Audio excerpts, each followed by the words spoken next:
Turok 2 Seeds of Evil exploded onto N64 way back in December 1998. The sequel to the hugely popular launch title was one of the most hotly anticipated games of the year for N64 owners, and for good reason.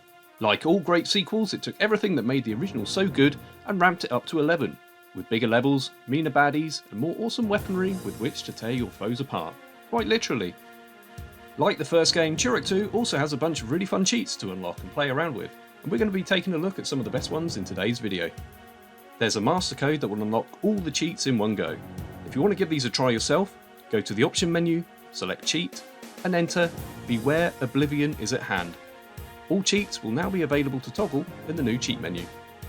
A small warning for you, cheats will cancel trophies and achievements, and while they can be stacked, we found the game would crash a lot when more than a couple were activated at once. I am Turok! First off, we're going to look at a cheat that was added especially for the HD remaster. Super Rock mode slows enemies and bullets down and adds a very distinct look to the graphics. In case you haven't guessed, it's a nod to the indie shooter Super Hot. Next, we're going to look at the line mode, which strips the graphics back to wireframe models only. You can see exactly how the developers have constructed the levels, characters, and cutscenes.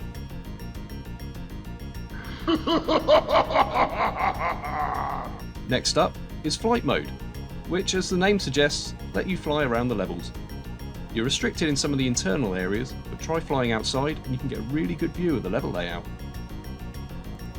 Now if you combine this with line mode, you can see just how vast the levels really are, and get a bit of an appreciation for what a great job the 3D modelers did with so few polygons.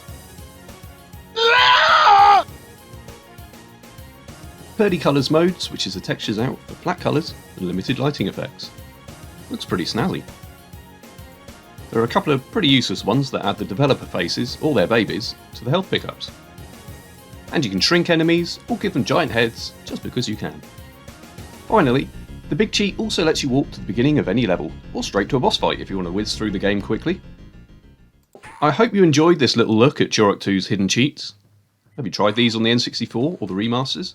Let us know in the comments, and like and subscribe if you want to see more classic cheats explored in future videos. Take care, and thanks for watching.